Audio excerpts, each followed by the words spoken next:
Hello ಮಕ್ಕಳೇ, ಏನು ಮಾಡ್ತಾ ಇದ್ದೀರಾ? ಓದ್ತಾ ಇದ್ದೀರಾ? ಹಾಗಿದ್ರೆ ನಿಮ್ಮ ಓದಿಗೆ ಇನ್ನೊಂದು ಸ್ವಲ್ಪ ಹೆಲ್ಪ್ ಆಗಲಿ ಅಂತ ಹೇಳಿ ನಾನು 2 ಮಾರ್ಕರ್ ಕ್ವಶನ್ಸ್ಗಳನ್ನು ಮಾಡ್ತಾ ಇದ್ದೀನಿ. ಏನಪ್ಪ, ಯಾವ ಲ್ಯಾಂಗ್ವೇಜಿಗೆ, ಎಲ್ಲಿ, ಏನು ಮ್ಯಾಮ್ ಏನು ಹೇಳ್ತಾ ಇಲ್ಲ ಅಂತ ಹೇಳಿ ಏನಾದರೂ ಪ್ರಶ್ನೆಗಳು ಬರ್ತಾ ಇದೆಯಾ? ಸೆಕೆಂಡ್ ಲ್ಯಾಂಗ್ವೇಜ್, ದ್ವಿತೀಯ ಭಾಷೆಯ ಮಕ್ಕಳಿಗೆ ನಾನು ಏನು ಮಾಡ್ತಾ ಇದ್ದೀನಿ ಅಂತ ಹೇಳಿದ್ರೆ 2 ಮಾರ್ಕರ್ ಕ್ವಶನ್ಸ್ಗಳನ್ನು ಮಾಡ್ತಾ ಇದ್ದೀನಿ. ಇದು ನಿಮ್ಮ ಆ್ಯನ್ಯುವಲ್ ಎಕ್ಸಾಮ್ ಅಂದರೆ ನಿಮ್ಮ ಬೋರ್ಡ್ ಎಕ್ಸಾಮ್ ಇದೆಯಲ್ಲ, ಬೋರ್ಡ್ ಎಕ್ಸಾಮಲ್ಲಿ ಬರುವಂಥ ಎಲ್ಲ ಬ್ಲೂ ಪ್ರಿಂಟ್ ಪ್ರಕಾರ LBA ಕ್ವಶನ್ಸ್ಗಳು, ಬ್ಲೂ ಪ್ರಿಂಟ್ ಪ್ರಕಾರ LBA questions, all the 2 marker ಕ್ವಶನ್ಸ್ಗಳನ್ನ ಇವತ್ತು ಮಾಡ್ತಾ ಇದ್ದೀನಿ. ಕ್ವಿಕ್ಕಾಗಿ ಹೇಳ್ತೀನಿ, ಏನಪ್ಪ ಮಾಡಬೇಕು, ಹೇಗೆ ಬರಿಬೇಕು, ಯಾವ್ಯಾವ ಕೀವರ್ಡ್ ಇನ್ವಾಲ್ವ್ ಇರಬೇಕು, ಈ ಕೀವರ್ಡ್ ಹಾಕಿದರೆ ಎಷ್ಟು ಮಾರ್ಕ್ಸ್ ಬರುತ್ತೆ ಎಲ್ಲನೂ ಹೇಳ್ತೀನಿ, ಮತ್ತು ಎಷ್ಟು ಟೈಮನ್ನು ತಗೊಳ್ಬೇಕು ಅಂತ. ಹಾಗಿದ್ರೆ ಇನ್ಯಾಕೆ ತಡ ಮಕ್ಕಳೇ, ಬನ್ನಿ ಇವತ್ತಿನ ತರಗತಿಯಲ್ಲಿ ನಾವೇನು ಮಾಡೋಣ, 2 ಮಾರ್ಕರ್ ಕ್ವಶನ್ಗಳನ್ನು ಮಾಡೋಣ. ಫಸ್ಟ್ ಏನಪ್ಪ 2 ಮಾರ್ಕರ್ ಕ್ವಶನ್ನಲ್ಲಿ ಅಂತ ಹೇಳಿದರೆ, ನಿಮಗೆ ಗೊತ್ತಿದೆ, ನಾನು ಏನಂದರೆ ನೀವು 3ರಿಂದ 4 ಲೈನ್ ಬರಿಬೇಕು. ಇದನ್ನು 2 ಮಿನಿಟ್ಸ್ ತೊಗೋಬೇಕು. ಎಷ್ಟು ನೀವು ತೊಗೊಳ್ಬೇಕಾದದ್ದು, ಎಷ್ಟು ನಿಮಿಷ? 2ರಿಂದ 3 ನಿಮಿಷದಲ್ಲಿ ಬರೆದು ಮುಗಿಸ್ಬೇಕು. ಒಂದು ಕ್ವಶನನ್ನು 2ರಿಂದ 3 ನಿಮಿಷ. ಈಗ ನೋಡಿ, ನಮ್ಮ ದೇಶದ ರಕ್ಷಣಾ ಪಡೆ ಏಕೆ ಪ್ರಬಲವಾಗಿರಬೇಕು ಅಂತ ಹೇಳಿದಾಗ ನೀವೇನು ಹೇಳಬೇಕು? ಸೈನಿಕರು ಪ್ರಬಲರಾಗಿದ್ದಾಗ ನಮ್ಮ ದೇಶವನ್ನು ರಕ್ಷಣೆ ಮಾಡಲು ಸಾಧ್ಯ ಅಲ್ವಾ? ಅದು ಬರಿಬೇಕು. ಅಂದರೆ ಈ ವರ್ಡು ಇರಬೇಕು. ಇಲ್ಲದಿದ್ದರೆ ದೇಶವನ್ನು ಯಾರು ಬೇಕಾದ್ರೂ ಹೊಡೆದು ಹಾಕಿ ಸೂರ್ಯ ಮುಳುಗದ, ಅಂದರೆ ನಮಗೆ ಬ್ರಿಟಿಷ್ ಸಾಮ್ರಾಜ್ಯ ಆಗಿತ್ತಲ್ವ, ಆ ಥರ ಅಂತ ಮೆರೆಯಬಹುದು ಅಂತ ಹೇಳ್ತಾರೆ. ಮತ್ತು ಆದ್ದರಿಂದಲೇ ನಮ್ಮ ರಕ್ಷಣಾ ಪಡೆ ತುಂಬ ಪ್ರಬಲವಾಗಿರಬೇಕು. ನೋಡಿ, 3 ಲೈನು ಸಿಂಪಲ್ ಆಗಿದೆ, 2ರಿಂದ 3 ನಿಮಿಷದಲ್ಲಿ ಬರೆದ್ಬಿಡಿ. ನೆಕ್ಸ್ಟ್ ಏನಪ್ಪ ಅಂತ ಹೇಳಿದರೆ, ನಿಮ್ಗೆ ಗೊತ್ತಿದೆ, ರೈತರು ಎದುರಿಸುತ್ತಿರುವ ಸಮಸ್ಯೆಗಳು. ಇದನ್ನು ನೀವು ಆರಾಮಾಗಿ ನಿಮ್ಮ ಒಂದು ಓನ್ ವರ್ಡಲ್ಲೇ ಬರೀರಿ, ಓನ್ ಸೆಂಟೆನ್ಸ್ಗಳಲ್ಲೇ ಬರೀರಿ. ಏನು ಬರಿಬೇಕು ಅಂದರೆ, ಮಳೆ ಸರಿಯಾಗಿ ಆಗ್ತಾ ಇಲ್ಲ, ಬೀಜಗಳು ಸರಿಯಾಗಿ ಸಿಗ್ತಾ ಇಲ್ಲ, ಮಳೆ ಬಂದರೂ ಕೂಡ ಅವ್ರು ಬೆಳೆ ಬೆಳೆದ್ರೂ ಕೂಡ ಏನಾಗ್ತಾ ಇದೆ, ಅವರಿಗೆ ಸರಿಯಾದ ಬೆಲೆ ಸಿಗ್ತಾ ಇಲ್ಲ, ಬೆಂಬಲ ಬೆಲೆ ಅಂತ ಹೇಳ್ತೀವಿ, ಆ ಬೆಲೆ ಸಿಗ್ತಾ ಇಲ್ಲ, ಮತ್ತು ಅತಿಯಾದ ರಾಸಾಯನಿಕಗಳ ಬಳಕೆಯಿಂದ ಭೂಮಿ ಬಂಜರಾಗ್ತಾ ಇದೆ. ಈ 4 ಸಮಸ್ಯೆಗಳನ್ನು ಎದುರಿಸ್ತಾ ಇದ್ದಾರೆ, ಈ ಎಲ್ಲ ಸಮಸ್ಯೆಗಳನ್ನು ಎದುರಿಸ್ತಾ ಇದ್ದಾರೆ. ಇಷ್ಟು ಬರೆದ್ರೆ ಆಯಿತು ಮಕ್ಕಳೇ. ಇಲ್ಲಿ ಉತ್ತಮ ಬೀಜ ಆಯಿತು, ಆಮೇಲೆ ಮಳೆ ಬರುವುದಿಲ್ಲ ಅಂತ ಹೇಳಿದ್ವಿ, ಕ್ರಿಮಿಕೀಟಗಳ ಹಾವಳಿಯಿಂದ ಬೆಳೆಗೆ ವಿಧವಾದ ರೋಗಗಳು ಬರ್ತಾ ಇದೆ, ಮತ್ತು ಅವರಿಗೆ ಬೆಂಬಲ ಬೆಲೆ ಸಿಗದೆ ಇರೋದು. ಇಷ್ಟು 4 ಕೀವರ್ಡ್ಸ್ ಇದೆ. ಈ ಕೀವರ್ಡ್ಸ್ ಹಾಕಿದರೆ ಸಾಕು ಮಕ್ಕಳೇ. ನೆಕ್ಸ್ಟ್, ಕೃಷಿಕರು ಭೂಮಿಯನ್ನು ಉಳುವುದಿಲ್ಲ ಅಂತ ಸತ್ಯಾಗ್ರಹ ಮಾಡಿದರೆ ನಮಗೆ ಅನ್ನನೇ ಇರೋದಿಲ್ಲ. ಅಂದರೆ ನಾವು ಈ ಎಲ್ಲ ಪದಾರ್ಥಗಳನ್ನು ನಾವು ಕಾರ್ಖಾನೆಯಲ್ಲಿ ಬೆಳೆಯೋದಕ್ಕಾಗೋದಿಲ್ಲ. ಆದ್ದರಿಂದ ನಾವೇನು ಮಾಡಬೇಕು, ಬೆವರು ಸುರಿಸಿ ಭೂಮಿಯಲ್ಲಿ ದುಡಿಲೇಬೇಕು ಅಂತ ಹೇಳಬೇಕು ಮಕ್ಕಳೇ. ಇದು ಕೂಡ ಅಷ್ಟೇ, 2ರಿಂದ 3 ನಿಮಿಷ ತಗೊಳ್ಳಿ. ನೆಕ್ಸ್ಟ್ ನೋಡಿ, ಸರ್ವಜ್ಞ ಕವಿಯು ಕೃಷಿಯ ಬಗ್ಗೆ ಹೇಳಿರೋದು. ಇದು ತುಂಬ ಇಂಪಾರ್ಟೆಂಟು ಮಕ್ಕಳೇ. ಇದೆಲ್ಲ ಕೋರ್ಸಲ್ಲಿ ಬರೀಬೇಕು. ಕೋಟಿ ವಿದ್ಯೆಗಳಲ್ಲಿ ಮೇಟಿ ವಿದ್ಯೆಯೇ ಮೇಲು, ಮೇಟಿಯಿಂ ರಾಟಿ ನಡೆದುದಲ್ಲದೆ ದೇಶದಾಟವೇ ಕೆಡಗುಂ. ಅಲ್ಲಿವರೆಗೂ ಪೂರ್ತಿ ಕೋರ್ಸಲ್ಲಿ ಡಬಲ್ ಕೋರ್ಸ್, ಉದ್ಧರಣ ಚಿಹ್ನೆ ಅಂತೀವಲ್ಲ, ಅದರಲ್ಲಿ ಬರೆದು ಎಂದು ಹೇಳಿದ್ದಾರೆ ಅಂತ ಬರೆದ್ರೆ ಆಯಿತು. ನೆಕ್ಸ್ಟ್ ಹೋಗ್ತಾ ಇದ್ದೀನಿ ನೋಡಿ, ಹಕ್ಕಿಗೂಡಿನ ವಿಶೇಷತೆಗಳೇನು ಅಂತ ಕೇಳ್ತಾರೆ. ಹಕ್ಕಿಗೂಡಿನ ವಿಶೇಷತೆಗಳೆಂದರೆ, ಇಲ್ಲೇನಾಗಿದೆ, ಕೀಟ ಉರಗ ಸಂತತಿ ಹಲವು ಸಸ್ತನಿಗಳಂತೆ ಸುಂದರವಾಗಿ ಗೂಡು ಕಟ್ಟುತ್ತವೆ ಅನ್ನೋದು. ಆಮೇಲೆ ಇಲ್ಲಿ ನಾವು ವಾಸ್ತುಶಿಲ್ಪಿಯ ಕಲ್ಪನೆ ಸಾಕಾರಗೊಳ್ಳುತ್ತದೆ. ನಾವು ಸಿಮೆಂಟ್ ಗಾರೆ ಅಂತ ವಸ್ತುಗಳಿಗಿಂತಲೂ ವಿಭಿನ್ನವಾದ ವಸ್ತುಗಳನ್ನು ಬಳಸಿ, ಅಂದರೆ ನೈಸರ್ಗಿಕವಾದ ವಸ್ತುಗಳನ್ನು ಬಳಸಿ ಅವು ಏನು ಮಾಡ್ತೇವೆ, ಗೋಡೆಯನ್ನು ಮಾಡಬಲ್ಲವು ಅಂತ ಹೇಳ್ಬಾರ್ದ್ರೆ ಆಯಿತು. ಇಲ್ಲಿ ಸ್ವಲ್ಪ ಅರ್ಧ ಅನಿಸಿದರೆ ಇದನ್ನು ಕಂಪ್ಲೀಟ್ ಮಾಡಿಬಿಡಿ ಅಷ್ಟೇ. ಓಕೆನಾ? ಓಕೆ.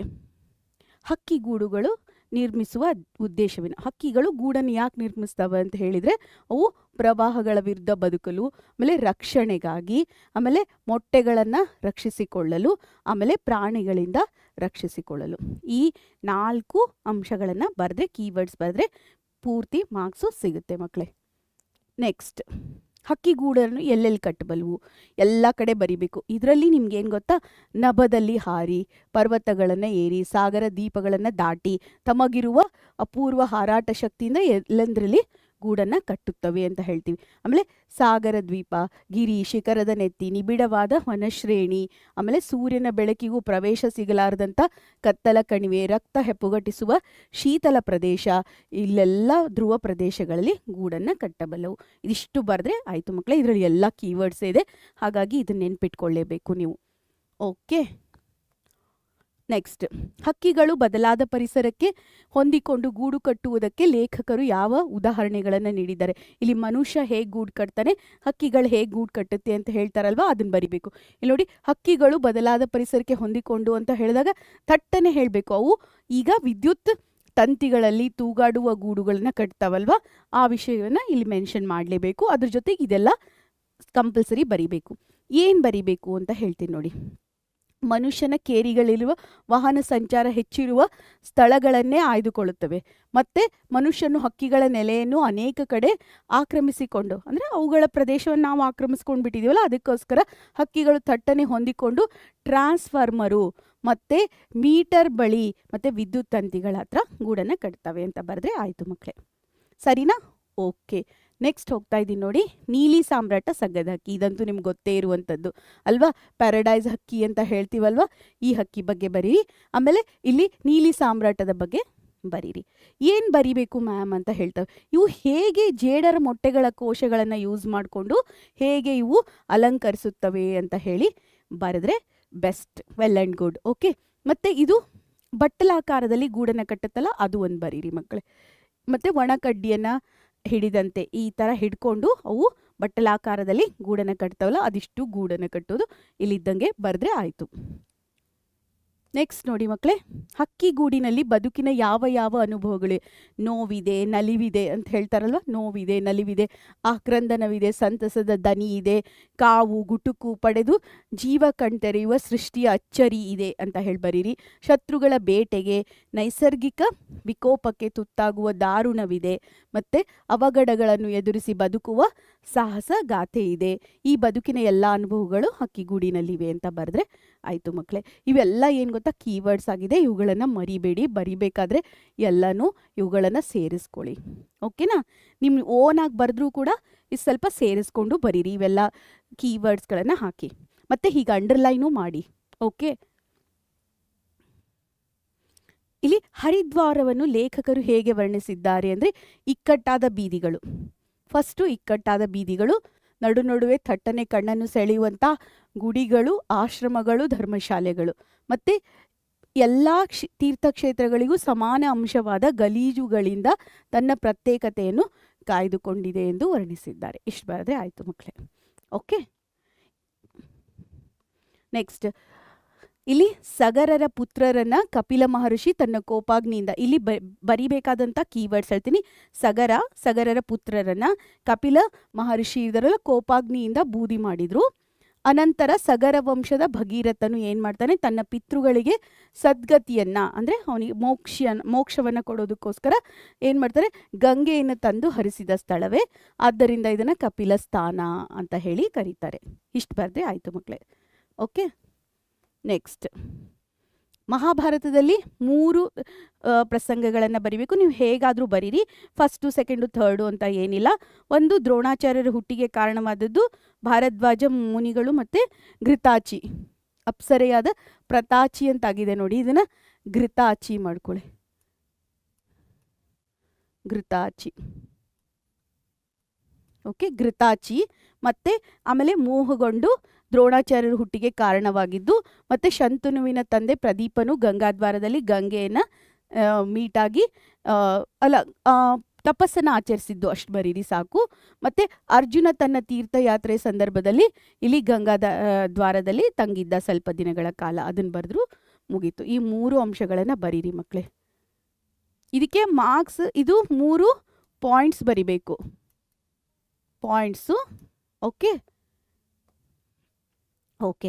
ನಿಸರ್ಗದ ಆರಾಧನೆಯನ್ನು ಹೇಗೆ ಸಮರ್ಥಿಸ್ಕೊಂಡಿದ್ದಾರೆ ಅಂದರೆ, ಉಸಿರು ಕಟ್ಟುವಂಥ ಗೋಡೆಗಳ ನಡುವೆ ಇರುವಂಥ ಉಸಿರು ಕಟ್ಟಿಸುವ ದೀಪ, ಧೂಪ, ನೈವೇದ್ಯ, ಮಂತ್ರಾದಿಗಳ ಮಧ್ಯ ಗರ್ಭಗುಡಿಯ ಮಂದವಾದ ಮಂಕು ಬೆಳಕಿನ ವಾತಾವರಣದಲ್ಲಿ ವಿಗ್ರಹವನ್ನು ದೇವರೆಂದು ಭಾವಿಸಿ ಪೂಜಿಸುವ ಪ್ರವೃತ್ತಿ ಎಷ್ಟೊಂದು ಸಂಕುಚಿತವಾದದ್ದು. ಈ ನಿಸರ್ಗ ಆರಾಧನೆ ಏನಾಗುತ್ತೆ, ಮುಂದೆ ಸಮರ್ಥಿಸಿದ್ದಾರೆ. ಯಾಕೆ ಸಮರ್ಥಿಸ್ತಾರೆ ಅಂದರೆ, ಅಲ್ಲಿ ಓಪನ್ ಆಗಿ ನಾವು ಕೃತಜ್ಞತೆಯನ್ನು ಸಲ್ಲಿಸ್ತೀವಿ ಅಂತ ಹೇಳಿ. ಇವಿಷ್ಟು ಬರೆದ್ರೆ ಆಯಿತು ಮಕ್ಕಳೇ. ಸರಿನಾ? ನೆಕ್ಸ್ಟ್, ಭಾರತದ ಈ ಪ್ರಾಚೀನ 7 ನಗರಗಳು ಮಾಯಾ. ಫಸ್ಟು ಅಯೋಧ್ಯ, ಮಥುರಾ, ಕಾಶಿ. ಹಿಂಗೆ ನೆನ್ಪಿಟ್ಕೊಳ್ಳಿ, ಅಯೋಧ್ಯ, ಮಥುರಾ, ಕಾಶಿ, ಮಾಯಾ, ಕಂಚಿ, ಅವಂತಿ, ದ್ವಾರಾವತಿ. ಇಲ್ಲಿವರೆಗೂ ಬರೆದ್ರೆ 7 ಬರಿಬೇಕು ಮಕ್ಕಳೇ, ಯಾವುದು ಬಿಡ ಹೋಗಿಲ್ಲ. ಬಿಟ್ಟರೆ ಮಾರ್ಕ್ಸ್ ಕಟ್ ಆಗುತ್ತೆ. 7 ಅಂಶಗಳನ್ನು ಬರೆದ್ರೆ ಫುಲ್ ಮಾರ್ಕ್ಸ್ ಬರುತ್ತೆ. ಅಯೋಧ್ಯ, ಮಥುರಾ, ಕಾಶಿ, ಮಾಯಾ, ಕಾಂಚಿ, ಅವಂತಿ, ದ್ವಾರಾವತಿ ಅಂತ ಹೇಳಿ ಬರೀರಿ. ಸರಿನಾ? ಓಕೆ. ಸಮಾಜ ಜೀವನದ ಪ್ರಧಾನ ಲಕ್ಷಣ ಯಾವುದು ಅಂತ ಹೇಳಿದರೆ, ಒಬ್ಬರ ಬಳಿಗೆ ನಾವು ಏನು ಮಾಡ್ಬೋದು, ಒಂದು ದೊಡ್ಡ ಕೋರಿಕೆಯಿಂದಾದರೂ ಹೋಗ್ಬೋದು, ಚಿಕ್ಕ ಕೋರಿಕೆಯಿಂದಾದರೂ ಹೋಗ್ಬೋದು, ಅದು ಸ್ವಾರ್ಥಕ್ಕಾಗಿ ಅಥವಾ ಕರ್ತವ್ಯ ನಿರ್ವಹಣೆಗಾಗಿ ಹೋಗ್ಬೋದು. ಇದು ಸಮಾಜ ಜೀವನದ ಪ್ರಧಾನ ಲಕ್ಷಣ ಅಂತ ಬರೀರಿ ಮಕ್ಕಳೇ. ಸೌಜನ್ಯ, ಅಸೌಜನ್ಯ. ಸೌಜನ್ಯ ಅಂತ ಹೇಳಿದರೆ ಅಸೌಜನ್ಯದ ನಡವಳಿಕೆ ಅಂದರೆ ಯಾರಾದರೂ ಮನೆಗೆ ಬಂದಾಗ ಗಂಟಿಕ್ಕೊಂಡಿರೋದು, ಮುಖನ ಒಳ್ಳೆ ಮಾತಾಡೋದಿಲ್ಲ, ಆಮೇಲೆ ಯಾವಾಗಲೂ ಮುಖ ಗಂಟಿಕ್ಕೊಂಡು ಏನಾದರೂ ಉತ್ತರಿಸಿದ್ರೆ ಅವರಿಗೆ ಸರಿಯಾಗಿ ಏನು ಆನ್ಸರ್ ಮಾಡದೇ ಇರೋದು, ಇದು ಅಸೌಜನ್ಯದ ನಡವಳಿಕೆ ಅಂತ ಬರೀರಿ. ಅದೇ ಉಲ್ಟಾ ಸೌಜನ್ಯ ಅಂತ ಹೇಳಿದರೆ ಯಾರಾದರೂ ಬಳಿಗೆ ಬಂದಾಗ ಒಳ್ಳೆ ನಗು ಮುಖದಿಂದ ಅವ್ರನ್ನ ಬರಮಾಡ್ಕೊಳ್ಳೋದು, ಚೆನ್ನಾಗಿದ್ದೀರಾ ಅಂತ ಹೇಳೋದು, ಅವ್ರು ಹೇಳಿರೋದನ್ನು ಕೇಳೋದು, ಇದೆಲ್ಲ ಏನು ಅಂದರೆ ಸೌಜನ್ಯದ ನಡವಳಿಕೆ. ನೀವೇನು ಗಂಟೆಗಟ್ಟಲೆ ಅವ್ರನ್ನ ಹೇಳಬೇಕಾಗಿಲ್ಲ, ಅವ್ರನ್ನ ಕೂರಿಸಿ ಕಾಫಿ ಕೊಟ್ಟು ಎಲ್ಲ ಮಾತಾಡಿಸ್ಬೇಕಾಗಿಲ್ಲ. ಬಂದಾಗ ಬಂದಿದ್ದೀರಾ, ಚೆನ್ನಾಗಿದ್ದೀರಾ ಅಂತ ಕೇಳೋದೇ ಸೌಜನ್ಯದ ಗುರುತು ಅಂತ ಹೇಳಬೇಕು.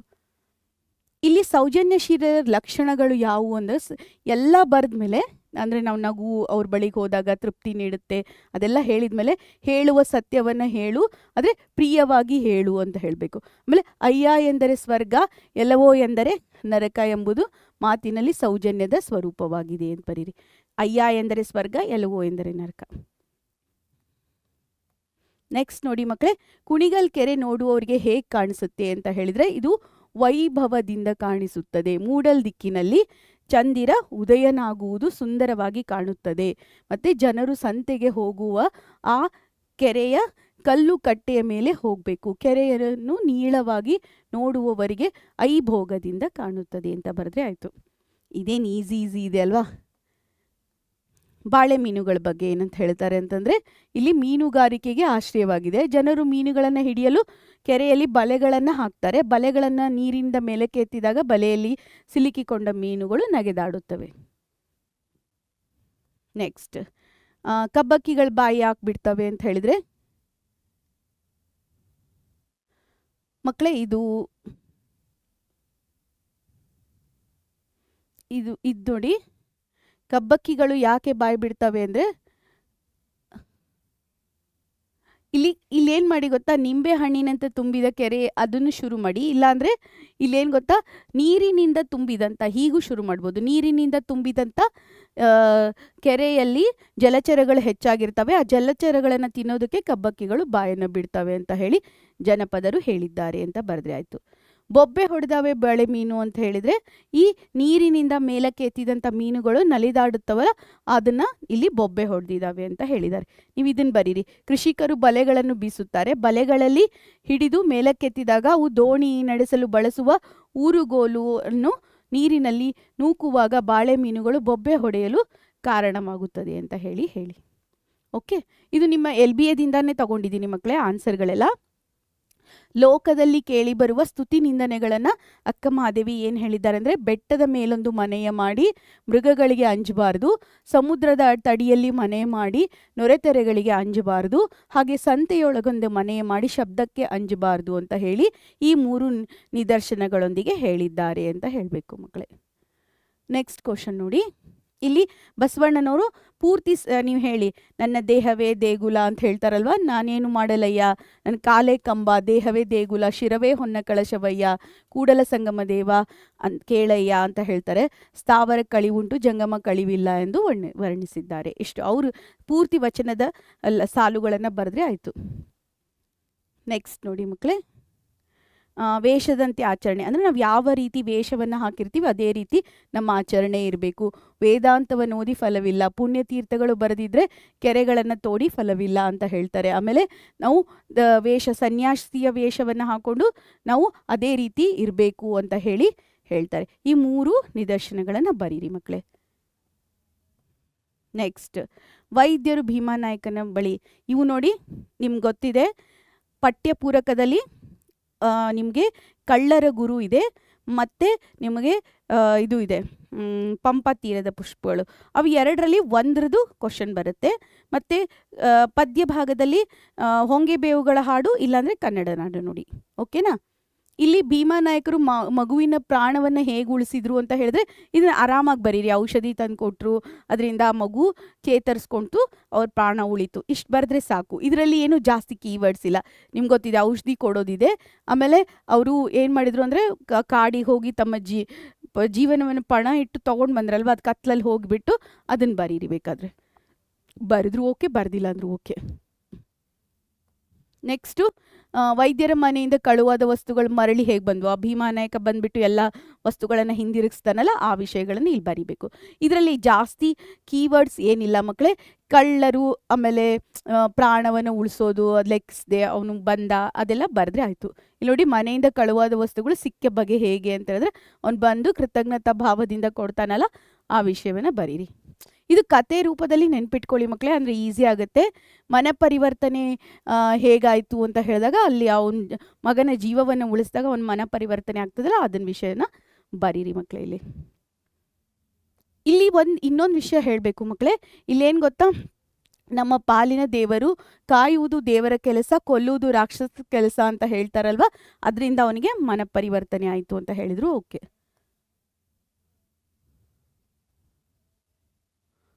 ಓಕೆ ಮಕ್ಕಳೇ, ನೀವು ಇದನ್ನು ನೀವೇ ಬರಿಬೇಕು. ಕಳ್ಳರ ಗುರು ಪಾಠದಿಂದ ನೀವು ಕಲಿತುಕೊಳ್ಳಬೇಕಾದ ವಿಚಾರಗಳೇನು ಅಂತ ಹೇಳಿದರೆ, ಅವ್ರ ವೃತ್ತಿ ಧರ್ಮವನ್ನು ಏನು ಮಾಡಿದರು, ಅವರ ಮನೆ ಕಳ್ತನ ಇವರೇ ಮಾಡಿದ್ದಾರೆ ಅಂತ ಗೊತ್ತಿದ್ರು ಕೂಡ ವೃತ್ತಿ ಧರ್ಮವನ್ನು ಪಾಲಿಸಿದ್ರು ಅಂತ ಹೇಳಿ ಬರೀರಿ. ಆಮೇಲೆ ನಿಮಗೆ ಮನಸ್ಸು ಪರಿವರ್ತನೆ ಆಗಿದ್ದು ಬರೀರಿ. ಈ ಥರ ನೀವೇ ಬರೀರಿ. 1-2-3 ಪಾಯಿಂಟ್ ಬರೆದ್ರೆ ಸಾಕು. ಓಕೆನಾ? ಓಕೆ. ವೈದ್ಯರು ತನ್ನ ವೃತ್ತಿಯ ಕುರಿತು ಏನು ಹೇಳ್ತಾರೆ ಅಂತ ಹೇಳಿದರೆ, ನೋಡು, ಎಲ್ಲ ದುಡ್ಡು ಗಳಿಸೋದಕ್ಕಲ್ಲ ನನ್ನ ವೃತ್ತಿ ಅಂತ ಹೇಳ್ತಾರಲ್ಲ, ಆ ವಿಷಯವನ್ನು ಇಲ್ಲಿ ಬರಿಬೇಕು ಮಕ್ಕಳೇ. ಭೀಮಾನಾಯಕನು ವೈದ್ಯರಿಗೆ ಕೃತಜ್ಞತೆಗಳನ್ನು ಸಲ್ಲಿಸಿದ ಬಗ್ಗೆ ಹೇಗೆ ಅಂತ ಹೇಳಿದರೆ, ಅವ್ರು ಏನು ಹೇಳ್ತಾರೆ, ನೀವು ದೇವರು, ನೀವು ಕಾಣದ ದೇವರು ಎಲ್ಲಿದ್ದಾನೋ ಏನೋ, ನೀವು ಕಾಣುವ ದೇವರು ಅಂತ ಹೇಳ್ತಾನಲ್ವ, ಆ ವಿಷಯವನ್ನು ಬರಿಬೇಕು ಮಕ್ಕಳಲ್ಲಿ. ಓಕೆ. ವೈದ್ಯರ ಯಾವ ಮಾತುಗಳು ಭೀಮಾನಾಯಕನ ಮನಸ್ಸನ್ನು ತಟ್ಟಿದ್ವು ಅಂದರೆ, ಅದು ಕಾಯುವುದು ದೇವರ ಕೆಲಸ, ಕೊಲ್ಲುವುದು ರಾಕ್ಷಸರ ಕೆಲಸ, ಅದು ಮನ ತಟ್ಟಿತ್ತು ಅಂತ ಬರೀರಿ. ಭೀಮಾನಾಯಕನ ವೈದ್ಯರ ವಸ್ತುಗಳನ್ನು ಹಿಂದಿರುಗಿಸಿ ಏನಂತ ಹೇಳ್ತಾನೆ ಅಂತ ಹೇಳಿದರೆ, ದೇವರ ಒಡವೆಗಳನ್ನು ದೇವರಿಗೆ ಒಪ್ಪಿಸಲು ಬಂದಿದ್ದೇನೆ. ಇದು ಬರೀರಿ, ಇದು ಬರೀದೇ ಇರಬೇಡಿ. ದೇವರಿಗೆ ಒಪ್ಪಿಸಲು ಬಂದಿದ್ದೇನೆ, ನನ್ನನ್ನು ಕ್ಷಮಿಸಿ, ದಯವಿಟ್ಟು ಎಲ್ಲವನ್ನೂ ಒಪ್ಪಿಸಬೇಕು ಎಂದು ಹೇಳ್ತಾನೆ. ಆದರೆ ಅವ್ರ ಹಾಸಿಗೆ ಒಂದು ಹಿಂದಿರುಗಿಸ್ಲಿರಲ್ಲ, ಅದನ್ನೊಂದು ನೆನ್ಪಿಟ್ಕೊಳ್ಳಿ. ಇಲ್ಲೇನು ಬರೀಬೇಕು ಅಂತೇನಿಲ್ಲ, ಹಾಸಿಗೆದ ಬಗ್ಗೆ ಬರೀರಿ. ಓಕೆ. ಬದುವ ಬೇಲಿಯಲ್ಲಿ ಏನೇನು ಇದೆ ಅಂತಂದರೆ, ಬದುವ ಬೇಲಿಯಲ್ಲಿ ಅರಳಿದ ಹೂವಿದೆ, ಮಲಗಿದ ಮಲ್ಲಿಗೆಯ ಅಂತ ರೂಪ ಇದೆ, ತಾಯಿಯಂತೆ ನೆರಳು ಇದೆ, ಕರಳಿನಂತೆ ಮಡಿಲು ಇದೆ. ಈ 4 ಲೈನ್ ಬರೆದ್ರೆ ಆಯಿತು. ಓಕೆನಾ? ಹೊಳೆಯ ದಂಡೆಯ ಸಾಲಿನಲ್ಲಿ ಯಾವ ನೆನಪುಗಳಿವೆ ಅಂತ ಹೇಳಿದರೆ, ಅನೇಕ ಶತಮಾನಗಳಿಂದ ನೇಗಿಲ ಯೋಗಿ ಸಾಗಿ ವ್ಯವಸಾಯ ಮಾಡಿದ್ದು, ಅನೇಕ ರಾಜ್ಯಗಳು ಹುಟ್ಟಿವೆ, ಆಮೇಲೆ ಸಂತೆಗಳು, ಜಾತ್ರೆಗಳು ನಡೆಯುತ್ತವೆ, ಗೊಬ್ಬರದ ಹಾಡುಗಳು ಹೊಮ್ಮಿದೆ. ಇದಿಷ್ಟು ಬರೆದ್ರೆ ಆಯಿತು ಮಕ್ಕಳೇ. ಈ 4 ಪಾಯಿಂಟ್ಸ್ ಬರೆದ್ರೆ ಆಯಿತು. ಇನ್ನು ಹೆಂಗೆ ಬೇಕಾದರೂ ಬರೀರಿ, ಶಫಲ್ ಅಂದರೆ ಫಸ್ಟ್ ಈ ಪಾಯಿಂಟ್ ಬರೆದು ಸೆಕೆಂಡ್ ಈ ಪಾಯಿಂಟ್ ಹಂಗೇನಾದರೂ ಬರೆದ್ರು ಓಕೆ. ಒಟ್ಟು ಈ 4 ಪಾಯಿಂಟ್ ಇದ್ದರೆ ಸಾಕು. ಓಕೆ. ಈ ಲೋಕವು ಯಾವ ರೀತಿ ಸಂತೋಷದಾಯಕವಾಗಿದೆ ಎಂದು ಕವಿಯತ್ರಿ ಹೇಳ್ತಾರೆ ಅಂದರೆ, ಇದು ಲೋಕವು ಬಣ್ಣ ಬಣ್ಣದ ಚಿಟ್ಟೆಗಳಿಂದ ಕೂಡಿದೆ, ಹಾರುವ ಭೃಂಗ ಸಂಗೀತ ಕೇಳಿ ಬರುತ್ತದೆ, ಕೆಳಗೆ ಹೊರಗೆ ಜೀವ ಹೂವ ಹಾಸಿಗೆಯ ಘಮಘಮಿಸುವ ಗಮಲಿನಲ್ಲಿ ಇಲ್ಲೇ ಎಲ್ಲೋ ಅಡಗಿ ನಾಳೆ ಎಂಬ ಖುಷಿ ಇದೆ ಅಂತ ಹೇಳ್ತಾರಲ್ಲ, ಅದನ್ನು ಬರಿಬೇಕು ಮಕ್ಕಳೇ. ಸರಿನಾ? ಓಕೆ. ನೆಕ್ಸ್ಟ್, ತೆಂಗುತಾರೆಗಳ ನಾಡಿನಲ್ಲಿ. ಇದು ಗೊತ್ತೇ ಇದೆ ನಿಮ್ಗೆ, ಹೆಂಗಿದ್ರು ಹೊಂಗೆ ಬರಲಿ, ಹಿಪ್ಪೆ ಮೇಳ ನಡೆಯಲಿ, ಆಮೇಲೆ ಚಪ್ಪರದ ಕೆಳಗೆ ಮನುಕುಲದ ಭವ್ಯ ಬದುಕು, ಮೊಳಕೆಯ ಒಡೆಯಲಿ ಅಂತ ಹೇಳ್ತಾರಲ್ವ, ಅದು ಬರಿಬೇಕು. ಆಮೇಲೆ ಭವ್ಯವಾದ ಬದುಕು ಅರಳಲಿದೆ ಅಂತ ಹೇಳಿದರೆ ಆಯಿತು. ಕವಿಯತ್ರಿ ಪುಷ್ಪ ಅವರ ಪ್ರಕಾರ, KL ಪುಷ್ಪ ಅವರ ಪ್ರಕಾರ. ನಾಳಿನಂಥ ಚಿನ್ನದ ಬದುಕು, ಇದು ಗೊತ್ತೇ ಇದೆ ನಿಮ್ಗೆ. ನೆತ್ತಿ ಮೇಲೆ ಸೂರು, ಮೇಲೆ ರವಿಯ ಕಣ್ಣು, ತೆಂಗು ಹೊಂಗೆ ಬಗ್ಗೆ ಹೇಳ್ತಾರಲ್ವ, ಆ ವಿಷಯ ಬರೀ. ಇಲ್ಲಿ ಮೇನ್ ಏನು ಗೊತ್ತಾ, ನಾಳಿನ ಚಿನ್ನದಂಥ ಬೆಳಕಿದೆ ಅಂತ ಕವಿಯತ್ರಿ ಹೇಳಿದ್ದಾರೆ, ಅದನ್ನು ಮರೀದೆ ಬರೀರಿ. ಓಕೆ. ಕವಿಯ ಅಭಿವ್ಯಕ್ತಿಯಲ್ಲಿ ಕನ್ನಡ ನಾಡು ನುಡಿ, ಕನ್ನಡ ನಾಡಿನ ವಿಸ್ತಾರ ಅಂತ ಹೇಳಿದ್ರಾಗ ಕಾವೇರಿಯಿಂದ ಗೋದಾವರಿವರೆಗೆ, ಕನ್ನಡ ನಾಡು ಕಾವೇರಿಯಿಂದ ಗೋದಾವರಿ ನದಿವರೆಗೆ ವಿಸ್ತಾರವಾಗಿ ಹರಡಿಕೊಂಡಿದೆ ಅಂತ ಹೇಳ್ತಾರಲ್ಲ, ಅದನ್ನು ಬರೀರಿ. ತಿರುಳು ಕನ್ನಡ ನಾಡು ಎಲ್ಲಿದೆ ಅಂದರೆ, ಈಗಿನ ಪಟ್ಟದಕಲ್ಲು, ಕೊಪ್ಪಣ ಅಂತ ಹೇಳಿ ಬರೀತಲ್ಲ, ಲಕ್ಷ್ಮೇಶ್ವರ, ಒಕ್ಕುಂದ, ಈ ಪ್ರದೇಶಗಳ ನಡುವೆ ಇರುವುದೇ ತಿರುಳುಗನ್ನಡ ನಾಡು ಅಂತ ಹೇಳಬೇಕು ಮಕ್ಕಳೇ. ನೆಕ್ಸ್ಟ್ ಕ್ವಶನ್ ನೋಡಿ, ಕನ್ನಡಿಗರು ರಚನಾ ಶೈಲಿ, ಕಾವ್ಯ ರಚನಾ ಶೈಲಿ ಏನಂತ ಹೇಳಿದರೆ ಇವರು ಹದವ ಅರಿತು ಹೇಳುವವರು, ಹೇಳಿದ್ದನ್ನು ತಿಳಿದು ಶೋಧಿಸಬಲ್ಲವರು, ಇವರು ತುಂಬ ಚತುರರು ಆಗಿದ್ದಾರೆ, ಉದ್ದೇಶಪೂರ್ವಕವಾಗಿ ಏನನ್ನೂ ಓದದಿದ್ದರೂ ಕಾವ್ಯ ಪ್ರಯೋಗ ಮಾಡುವಷ್ಟು ಪರಿಣಿತ ಅಂದರೆ ಪ್ರಯೋಗ ಮಾಡುವಷ್ಟು ಪರಿಣಿತ ಬುದ್ಧಿ ಉಳ್ಳಂಥವರು ಅಥವಾ ಉಳ್ಳವರು ಅಂತ ಹೇಳಬಾರ್ದು, ಓಕೆ ಎಂದು ಕವಿ ವರ್ಣಿಸಿದ್ದಾರೆ, ಶ್ರೀ ವಿಜಯ ಅವರು ವರ್ಣಿಸಿದ್ದಾರೆ ಅಂತ ಹೇಳಿದ್ರು, ಓಕೆ. ಮಾನವೀಯ ಸಂಸ್ಕೃತಿಯಲ್ಲಿ ಹೂವು ಯಾವುದರ ಪ್ರತೀಕವಾಗಿದೆ? ಕಾವ್ಯ, ಕಲೆ, ರಸಿಕತೆ, ಸಂಪ್ರದಾಯ, ಮುಗ್ಧತೆ, ಮಾಧುರ್ಯ, ಸೌಂದರ್ಯ, ಪಾಂಡಿತ್ಯ, ಭಕ್ತಿ, ಶ್ರದ್ಧೆ, ಪ್ರೀತಿ, ಶಾಂತಿಗಳಿಗೆ ಪ್ರತೀಕವಾಗಿದೆ. ಎಲ್ಲ ಕೀವರ್ಡ್ಸೆ ಮಕ್ಕಳೇ, ಅಷ್ಟೂ ಬರಿಬೇಕು, ಓಕೆನಾ? ಕಾವ್ಯ, ಕಲೆ, ರಸಿಕತೆ, ಸಂಪ್ರದಾಯ, ಮುಗ್ಧತೆ, ಮಧುರತೆ, ಸೌಂದರ್ಯ, ಪಾಂಡಿತ್ಯ, ಭಕ್ತಿ, ಶ್ರದ್ಧೆ, ಪ್ರೀತಿ, ಶಾಂತಿಗಳಿಗೆ ಪ್ರತೀಕವಾಗಿದೆ. ನೆಕ್ಸ್ಟು ಇಲ್ಲಿ ಶಂಕರಾಚಾರ್ಯರು, ಇಲ್ಲಿ ಪದ್ಮಪಾದಾಚಾರ್ಯರ ಬಗ್ಗೆ ಬರುತ್ತೆ. ಕಾಳರಾತ್ರಿಯಲ್ಲಿ ಶಿಷ್ಯ ಗುರುದರ್ಶನಕ್ಕಾಗಿ ಬರುವಾಗ ಹೊಳೆಯ ಆಚೆಗೆ ಮರದಡಿಯಲ್ಲಿ ಕುಳಿತಿದ್ರು. ಆಗ ಭಕ್ತಿ ಪರವಶನಾಗಿ ಅವನೇನು ಮಾಡ್ತಾನೆ, ನೀರಿನ ಮೇಲೆ ನಡ್ಕೊಂಡು ಹೋಗ್ತಾನೆ. ಆವಾಗ ಬಲಿಷ್ಠ ತಾವರೆಗಳು ಅರಳಿ ನಿಂತಿವೆ, ಆದ್ದರಿಂದ ಅವನನ್ನು ಪದ್ಮಪಾದಾಚಾರ್ಯ ಅಂತ ವಿಖ್ಯಾತನಾದ ಅಂತ ಬರೆದ್ರಾಯ್ತು. ಶಿಷ್ಯ ಇಲ್ಲಿ ಶುದ್ಧ ಪಾದಾಚಾರ್ಯ ಅಂತ ಬರೆದಿದೆ, ಶುದ್ಧ ಅಲ್ಲ ಮಕ್ಕಳೇ, ಪದ್ಮಪಾದಾಚಾರ್ಯ. ಓಕೆ. ವಾಲ್ಮೀಕಿಯು ಹೂಗಳ ಹುಟ್ಟನ್ನು ಹೇಗೆ ವರ್ಣಿಸಿದ್ದಾರೆ ಅಂತ ಹೇಳಿದರೆ, ಹೂಗಳು ಅತ್ಯಂತ ಹೃದಯಂಗಮವಾಗಿವೆ, ಅಪೂರ್ವ ಸಂದೇಶವನ್ನು ಸದ್ದಿಲ್ಲದೆ ಸಹಜವಾಗಿ ಸಾರುತ್ತದೆ, ಮತ್ತು ಚಲುವಿನ ನಗೆ ಒಲವಿನ ಕಂಬನಿ ಹೂವಾಗಿ ಅರಳಿದೆ ಎಂದಿದ್ದಾರೆ ಅಂತ ಬರಿಬೇಕು. ಏನಂತ ಹೇಳ್ತೀರಾ? ಹೃದಯಂಗಮವಾಗಿದೆ, ಅಪೂರ್ವ ಸಂದೇಶವನ್ನು ಸದ್ದಿಲ್ಲದೆ ಸಹಜವಾಗಿ ಸಾರುತ್ತದೆ, ಚಲುವಿನ ನಗೆ ಒಲವಿನ ಕಂಬನಿ ಹೂ ಆಗಿ ಅರಳಿದೆ ಎಂದಿದ್ದಾರೆ ಅಂತ ಬರಿಬೇಕು. ಓಕೆ. ಪಂಪ ತೀರದ ಪುಷ್ಪಗಳು ಯಾವುವು ಅಂದರೆ ತಪಾಚರಣೆ, ಆದರ್ಶ ಸಾಧನೆಯಲ್ಲಿ ನಿರಂತರ ನಿರ್ಮಲ ಚಿತ್ರದ ನಿರಪೇಕ್ಷ, ಇದು ಬರುತ್ತಲ್ಲ, ನಿರಪೇಕ್ಷ ಶ್ರಮದಿಂದ ಹೊರಟ ಬೆವರ ಹನಿಗಳಿಂದ ಹುಟ್ಟಿದ ಪುಷ್ಪಗಳು ಪಂಪ ತೀರದ ಪುಷ್ಪಗಳಾಗಿವೆ. ಓಕೆ ಮಕ್ಕಳೇ? ಓಕೆ, ಹಾಗಿದ್ರೆ ನಾನು 2 ಮಾರ್ಕರ್ ಕ್ವಶನ್ ಎಲ್ಲಾನು ನಿಮ್ಮ ಜೊತೆ ಡಿಸ್ಕಸ್ ಮಾಡಿದ್ದೀನಿ. ನೀವು ಇದನ್ನು ವಿಡಿಯೋನ ನೋಡಿದ ತಕ್ಷಣ ಏನಾಗುತ್ತೆ, ಅಲ್ಲೇ ಕೀವರ್ಡ್ಸ್ ಇದೆ, ಕೀವರ್ಡ್ಸನ್ನು ಹಾಕಿ ಓದೋದು ಬರೆಯೋದು ಎರಡನ್ನೂ ಪ್ರಾಕ್ಟೀಸ್ ಮಾಡಿ ನಿಮ್ಮ ಎಕ್ಸಾಮ್ಗೆ ಚೆನ್ನಾಗಿ ಮಾರ್ಕ್ಸ್ ತಗೊಳ್ಳಿ ಮಕ್ಕಳೇ. ಆಲ್ ದ ಬೆಸ್ಟ್ ಅಂತ ಹೇಳ್ತಾ, ನಾನು ನಿಮ್ಮ ಕನ್ನಡ ಶಿಕ್ಷಕಿ ವಾಣಿ ಕುಲಕರ್ಣಿ. ನಿಮಗೆ ಈ ವಿಡಿಯೋ ಇಷ್ಟ ಆಗಿದ್ರೆ ನೀವು ನಮ್ಮ ಚಾನಲನ್ನು ಮರೀದೆ ಸಬ್ಸ್ಕ್ರೈಬ್ ಮಾಡಿ, ಹಾಗೆ ವಿಡಿಯೋನ ಲೈಕ್ ಮಾಡಿ ಮಕ್ಕಳೇ.